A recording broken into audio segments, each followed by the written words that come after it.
의인은 하나도 없다. 이것이 우리 인간을 향한 성경의 결론입니다. 인간은 모두가 죄인이고 악하다는 것입니다. 그리고 그것은 이미 구원받은 우리 그리스도인들도 마찬가지입니다. 우리는 우리의 선함이나 우리의 의로 구원에 이른 이들이 아니요 오직 하나님의 은혜로 구원을 받은 이들이기 때문에 그렇습니다. 우리의 본성은 죄로 가득 차 있습니다. 그래서 저와 여러분은 오늘도 여전히 죄를 짓는 죄인일 뿐입니다. 우리도 때론 세상이 말하는 윤리적 가치, 도덕적 가치에 부합하는 선하고 착한 일을 하는 경우가 분명히 있습니다. 그러나 윤리와 도덕은 처음부터 인간이 정한 기준과 요구에 근거한 의일 뿐, 거룩한 하나님이 요구하시는 의의 기준에는 이르지 못합니다. 도덕적으로, 그리고 윤리적으로 착하고 선하게 살고자 하는 노력은 인간 자신을 만족해 할 뿐 하나님 앞에서는 그 어떤 의미도 지니지 못하는 것입니다. 옛 사람에게 말한 바 살인하지 말라. 누구든지 살인하면 심판을 받게 되리라 하였다는 것을 너희가 들었으나 나는 너희에게 이르노니 형제에게 노하는 자마다 심판을 받게 되고 라가라 하는 자는 공회에 잡혀가게 되고 미련한 놈이라 하는 자는 지옥불에 들어가게 되리라. 생명을 가벼이 여기는 살인이나 타인을 비난하고 미워하는 것이나 하나님 앞에서는 동일한 죄, 그 이상도 이하도 아니라는 것이 우리 주님의 말씀입니다.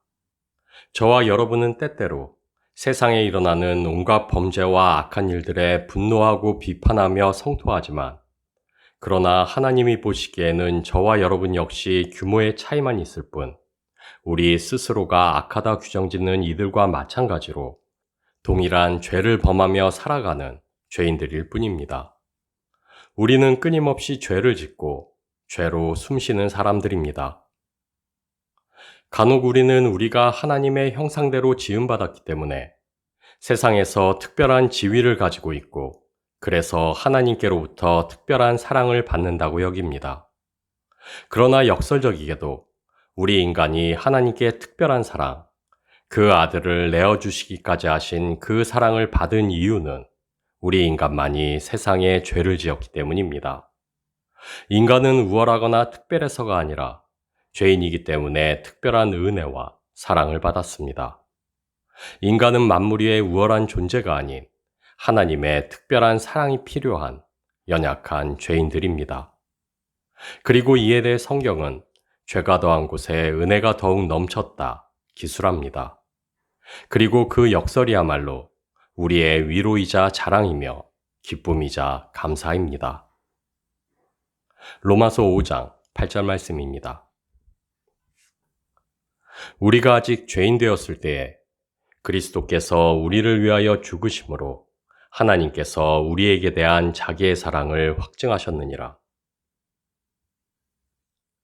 세상을 죄와 죽음으로 몰아넣은 인간, 온 세상을 죄로 고통받게 한 인간이 과연 살 가치가, 존재할 가치가 있는가라는 물음에 하나님께서는 그럼에도 불구하고 우리를 사랑하시는 그 사랑으로 답해 주셨습니다. 하나님께서는 무익한 죄인들을 그분의 특별한 사랑으로 사랑하셨고 지금도 사랑하고 계시며 앞으로도 변함없이 사랑하실 것입니다. 그리고 이 사실이 우리의 소망이요, 우리의 가치가 되었습니다. 우리의 소망은, 우리의 여전한 가치는 그래서 우리를 향하신 하나님의 그 사랑에 있습니다. 인간은 모두 악합니다. 그리고 인간은 모두 죄를 짓는 죄인들입니다. 그러나 그럼에도 불구하고 우리를 사랑하신 하나님의 사랑이 우리를 살게 합니다. 우리가 살아가는 이유와 가치가 됩니다. 그래서 이제 우리의 소망은 거룩하신 그분이 사랑으로 내게 오셨고 그분이 그 사랑으로 우리 안에 착한 일을 시작하셨으며 마침내 합력하여 선을 이루사 우리를 그 사랑으로 완성하시리라는 것에 있습니다. 우리가 어떤 모습인가에 상관없이 우리 그리스도인들은 이미 완전하고 온전한 사랑을 하나님께로부터 받고 있는 이들입니다. 그 사랑을 받을 자격을 갖추지 못했을 때조차 그 완전한 사랑을 하나님께로부터 이미 받은 이들입니다. 그리고 우리가 하나님께로부터 받은, 그리고 지금도 받고 있는 그 사랑은 거기에서 더할 것도 뺄 것도 없는 완전하고 충만한, 완성되어 있는 사랑입니다. 왜냐하면 하나님은 완전하신 분이시기 때문입니다. 그분이 하시는 모든 일은 완전하기 때문입니다. 그래서 이제 우리에게 남겨진 모든 것은 그저 사랑하는 것입니다. 그래서 우리가 채워야 할 믿음의 분량은 사랑받고 인정받기 위해 무언가를 성취하는 것이 아닌 오직 주의 사랑으로 서로를 사랑하는 것입니다. 주 안에서 완전한 그 사랑으로 기뻐하고 충만한 그 사랑으로 기도하며 넘치는 그 사랑에 감사할 뿐입니다. 로마서 8장 35절 그리고 39절 말씀입니다. 누가 우리를 그리스도의 사랑에서 끊으리요? 환난이나 공고나 핍박이나 기근이나 적신이나 위험이나 칼이랴. 높음이나 깊음이나 다른 아무 피조물이라도 우리를 우리 주 그리스도 예수 안에 있는 하나님의 사랑에서 끊을 수 없으리라. 이미 하나님의 그 완전한 사랑을 받고 있는 우리이기에 우리 그리스도인들에게 남은 것은 더 이상 받는 사랑이 아닙니다. 우리에게 남겨진 것은 이제 오직 주는 사랑입니다.